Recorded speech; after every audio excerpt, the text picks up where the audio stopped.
Olá, telespectador do AmazonSat, programa Literatura em Foco, gravado no Hotel Seringal. Recebo hoje, com muita satisfação, a escritora, romancista, poetisa Sandra Goldin. Vamos falar da sua obra, O Verso do Reverso. E é com ela que você vai conhecer um pouco desse trabalho. Professora, vamos iniciar falando desta obra, O Verso do Reverso. Pois não. Por favor. Então, eu queria agradecer, primeiro, a oportunidade de estar aqui presente e da oportunidade de falar também sobre meu livro. Ele foi considerado o melhor livro de contos do ano passado e eu recebi o prêmio com muita satisfação, porque o prêmio, querendo ou não, ele agrega um valor de qualidade, ele chancela a qualidade da obra. E o prêmio da cidade de Manaus é considerado no Brasil todo um prêmio bastante prestigiado. Então, a honra é minha de ter recebido, de estar aqui podendo falar dessa obra. Conciliar prosa e poesia, e a senhora faz isso com muita facilidade, como renovação e com uma palavra muito forte, no ventre da literatura. Fale um pouco sobre isso. O escritor, ele é um pouco insatisfeito, ele sempre procura melhorar aquilo que ele escreve, ele nunca se dá por perfeição, né? Aquilo que ele escreveu nunca, parece que sempre falta um potencial para atingir a perfeição. E eu acho que a poesia, agregada à prosa, ela traz uma qualidade e às vezes alcança um sentimento que a prosa não dá. Então, assim, eu comecei a experimentar a poesia e eu gostei muito do resultado. Então, eu acho que uma coisa complementa a outra. Tanto é que nos meus livros agora, nos romances, eu tenho feito também isso, essa associação da poesia com a prosa. E eu acho que tem dado um bom resultado. Me fale do ato de escrever. Qual é o horário que a senhora escolhe? Qual é o momento? Tem uma hora de inspiração? Como é que essa escrita vai nascendo? A escrita, ela se alimenta de tantas coisas que acontecem com o dia a dia, com as informações que o escritor recebe, porque o escritor, na verdade, ele é um testemunho do seu tempo, ele é um sujeito histórico dentro de um contexto e eu acho que ele recebe influências de tudo, né? Então aquilo trabalha no inconsciente dele de algum modo e numa hora aquilo lá fecha todo, eu vou escrever isso, ele tem uma ideia, ele tem um norte para seguir. Faz um planejamento. Depois disso, dessa ideia primeira, ele faz um planejamento e aí ele se debruça a escrever e no meu caso é de manhã. Quando o inconsciente trabalhou à noite, que eu acredito nisso, né? O inconsciente trabalha à noite, apesar da gente não estar ligado, mas ele sempre trabalha. E de manhã as coisas ficam frescas na minha cabeça e é onde eu produzo. Nesse processo todo de produção, quando se fala que nós somos um país que não lê, qual a sua avaliação sobre isso?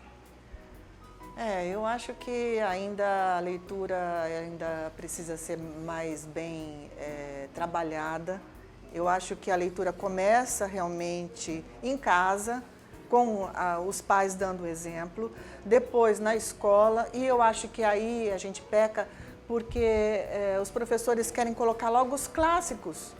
Então, eu acho que você tem que atingir esse universo desse leitor, que é adolescente, que está se formando, e dificilmente ele vai se prender a clássicos que têm um léxico diferente, que têm problemas diferentes, né? Então, o leitor, ele quer se sentir representado, ele quer sentir os conflitos dele sendo falados, sendo desmistificados, né?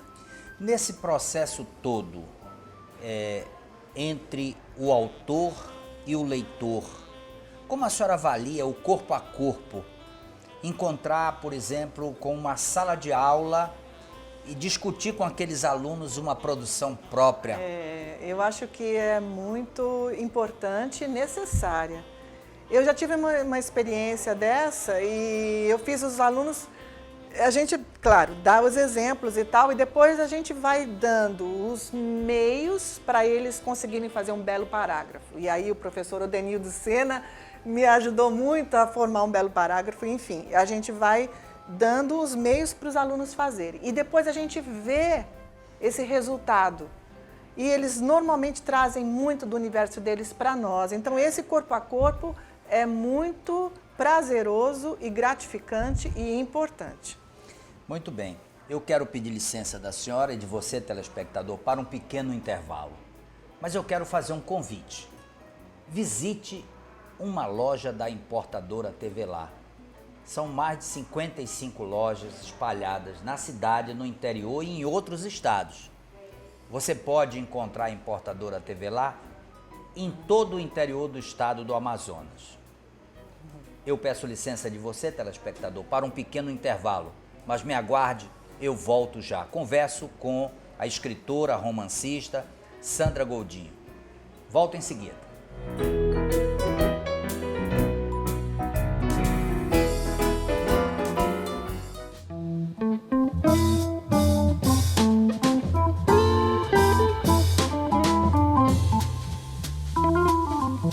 Estamos de volta ao segundo bloco do programa Literatura em Foco. Hoje eu gravo com muito prazer com a professora, com a escritora, a romancista Sandra Goldinho. Falamos da sua obra O Verso do Reverso.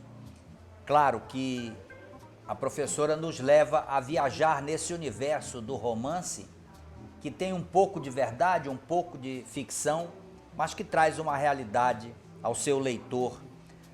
Professora, São Paulo, berço de nascimento, e a troca de São Paulo pela Amazônia, especialmente o estado do Amazonas. O que lhe trouxe para cá e como é viver na Amazônia? Como é viver em Manaus?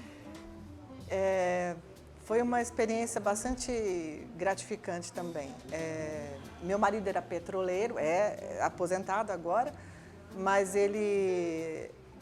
a gente morou em Macaé, a gente morou no Rio, a gente morou uma parte na França também.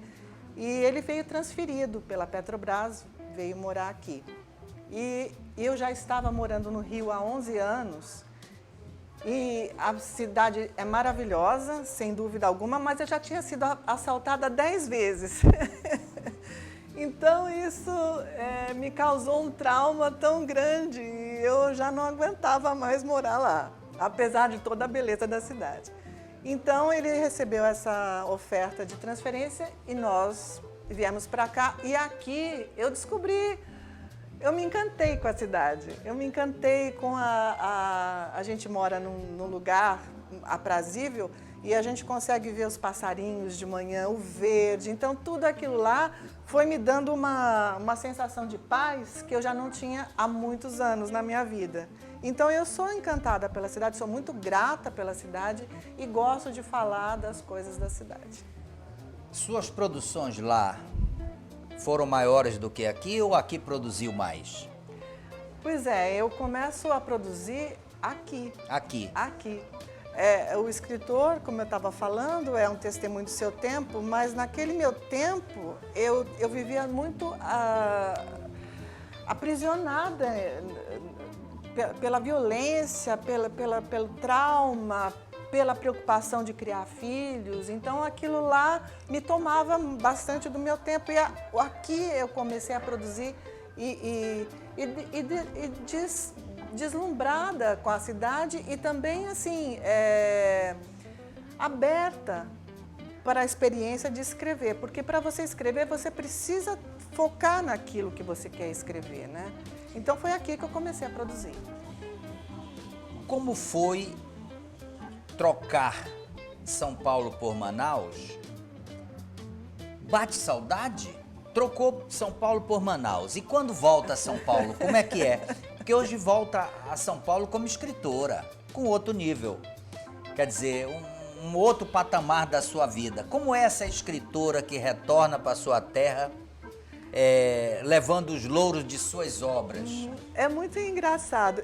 São Paulo é minha cidade natal, eu tenho um carinho, mas eu já não me identifico com aquele burburinho da cidade, aquele trânsito infernal que você leva 3 horas para chegar no lugar às vezes, né? Então, eu acho que São Paulo, para se viver como qualidade de vida, deixou muito a desejar para o seu morador, né? E nesse ponto, eu posso dizer que eu não tenho saudade, não. Eu gosto de rever os familiares, a família, é importante, os amigos, mas o meu coração está aqui. Foram muitos prêmios. Eu, lendo aqui a orelha do seu livro, relacionei muitos prêmios. Me fale desses prêmios, essa perspicácia de encontrar... Teve alguns contos premiados, eu comecei também a receber alguns poemas premiados. Eu recebi a menção honrosa do Prêmio Casa de las Américas, com Orelha Lavada, Infância Roubada, um prêmio internacional. Recebi o prêmio Cidade de Manaus e agora, recentemente, o romance Tocaia do Norte, que fala sobre o massacre do Padre Caleri, também recebeu o prêmio Cidade de Manaus desse ano. Esse é um livro que eu reputo de grande importância para os amazônidas, porque é uma história real. É uma história real. Embora contada em romance, é uma história verdadeira. Mas a senhora vai voltar aqui, e fica aqui já o convite, para falarmos deste livro em outra oportunidade. Será uma honra. Vamos falar da obra O Poder da Fé. O Poder da Fé foi o meu primeiro livro. Na verdade, eu estava fazendo letras, né? Comecei a graduação de novo e no final fiz o mestrado e comecei a falar com os migrantes que vieram, os caboclos amazonenses que vieram trabalhar, serem transferidos para Manaus e assim, toda a variação do léxico, eu estava trabalhando o léxico deles, né? Numa visão sociolinguística. E acontece que eu comecei a fazer as entrevistas e vi essa riqueza de vocabulário deles, de crenças. Então, para dizer a verdade, eu estava falando sobre estudos da linguagem e me encantei com a vivência deles, né? E foi aí que eu falei, por que não dar voz a esses migrantes? Então, o Poder da Fé começou assim, como uma migrante que vem morar aqui em Manaus e também falo sobre a manipulação da fé, né? Que a gente vê tantas descalabros que a gente tem observado e eu achei que era importante a gente falar sobre isso. Este segmento romance não é tão fácil de navegar. Brincar com o personagem, fazer com que esse personagem comece a navegar no livro, uma hora ele está aqui, outra hora ele está ali, o diálogo entre um e outro, isso não é muito fácil. A senhora tem uma certa facilidade de conduzir isso. Me fale dessa possibilidade de fazer o livro. Mas é ilusório falar que é fácil. Não é fácil mesmo, né? não. Na verdade, assim, você vai amadurecendo a escrita, né? Você faz um primeiro rascunho e você depois volta inúmeras vezes, inúmeras revisões, e você vai acertando. O diálogo, ele pode parecer natural, mas até chegar nessa naturalidade, ele levou bastante tempo. Ele foi trabalhado e retrabalhado para dar uma sensação de naturalidade. Mas, como você estava falando, a gente precisa burilar. Tá certo. Burilar. Novamente, eu peço licença da senhora, porque vamos fazer um pequeno intervalo, mas eu quero falar para você dos produtos Magistral, especialmente você que está no interior do estado. Você pode ter na sua revenda os produtos Magistral. Hoje, por exemplo, estamos tomando o delicioso Guaraná Magistral Gold. Produtos Magistral, do Amazonas para toda a Amazônia. Me aguarde, eu volto em seguida.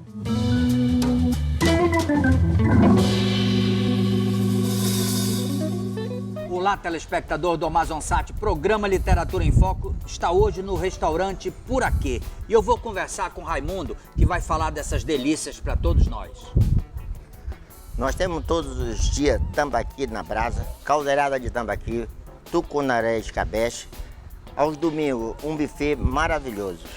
As carnes também estão à disposição dos clientes? Está à disposição dos clientes, todos os tipos de carne. Eu quero falar com você que é do interior do estado. Faça seu cadastro no telefone que está no nosso vídeo. Você vai ganhar um prêmio. Tenha na sua revenda os produtos Magistral. Tudo isso vai muito bem com o regente agora de roupa nova. É a dica do programa Literatura em Foco para você.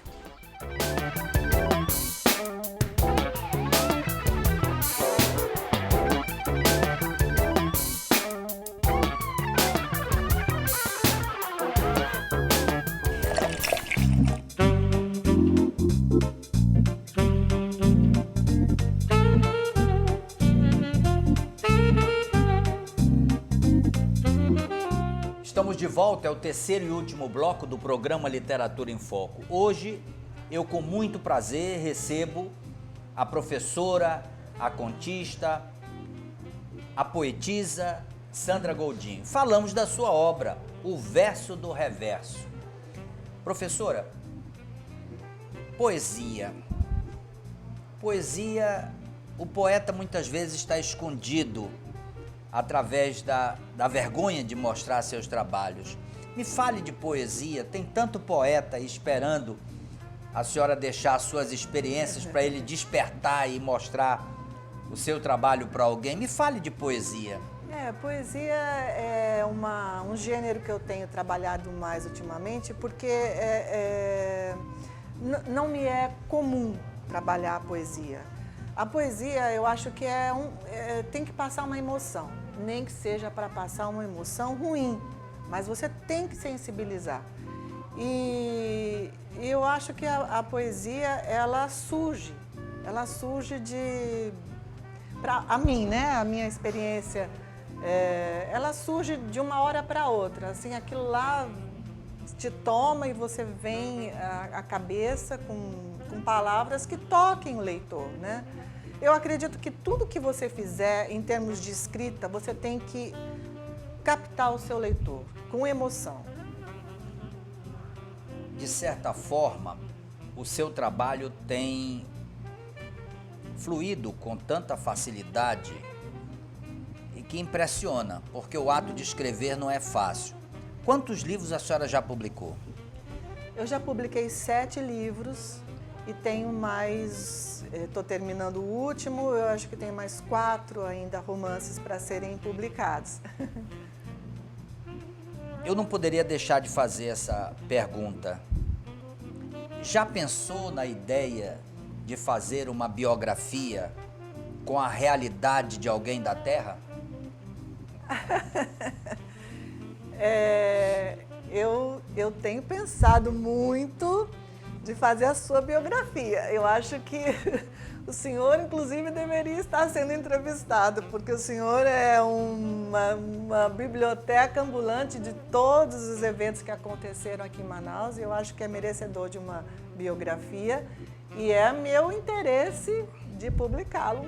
Para mim é uma honra muito grande ver a minha história num romance com todas as minhas verdades. Agora, professora, falamos de poesia, falamos de biografia. Esses 4 livros que estão aí ainda sendo trabalhados, fale um pouco deles, dos caminhos que estão tomando, para deixar o nosso telespectador na expectativa. Então eu vou falar sobre o último, que é sobre as ruínas de Paricatuba. E eu acho que essa história também rende muito, porque as árvores estão abraçando, né? É um abraço da morte, né? É para terminar... Mortes que houveram tantas lá. Então, eu acho que foi construído primeiramente como uma hospedaria de imigrantes, particularmente dos italianos, mas acabou que nunca foi, né?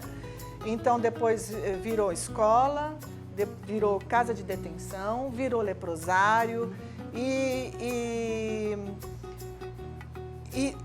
assim, se você vai se embrenhando por essas vidas que foram para lá, mesmo essa escola são de índios, de caboclos, de crianças que ficavam perdidas. Tinha aquela história da tutelagem que se usava de tutela, né, das pessoas que não tinham condições de criar filhos, para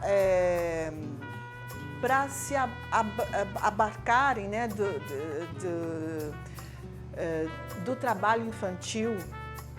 Na verdade, era isso que eles queriam com as crianças. Eles queriam as crianças para trabalhar em casa de maneira escrava, domésticas. Então, assim, tantas vidas que ficaram por aí, né? Que a gente tem que ser delatado, denunciado, revivido, para a gente não repetir a história. Previsão de lançamento desse livro? Ainda não. Mas... Ainda tem. Mas tá bem mas encaminhado. Está bem encaminhado. Agora, a sua experiência de Paricatuba, a senhora foi lá, viu aquelas ruínas, o que passa no leitor e passa muito mais no escritor, o fato de estar ali e imaginar que tantas vidas estiveram ali e se perderam?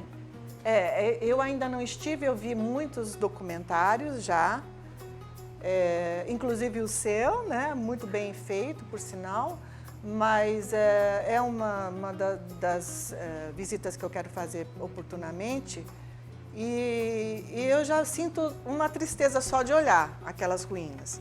E é engraçado que agora a gente vê que muitas noivas ou gestantes vão e fazem fotos como se fosse alguma coisa bastante boa, né? O lugar é muito bonito e tem uma praia maravilhosa. Tem uma praia, então, assim, a natureza está tomando aquilo lá e deixando bonito, né? Mas a gente tem que desencavar tudo que foi feito lá. E hoje Paricatuba tem uma comunidade, aproximadamente 2.000, 2.500 pessoas. Na sua maioria são descendentes dos doentes que lá viveram, né? Mas tem vida própria, tem vida própria e vale a pena conhecer. Vale a pena Agora, conhecer. Professora, além deste livro de Paricatuba, o que mais está sendo construído por aí? Vamos deixar o nosso telespectador na expectativa. O que está construindo, além de Paricatuba, que é o que está mais próximo de sair? Então, eu tenho uma história que, como eu falei, né? Meu marido é petroleiro, foi transferido e tem toda uma história da Petrobras aqui também, né? Na região. E ela está sendo desativada, Urucum está sendo desativado. Então...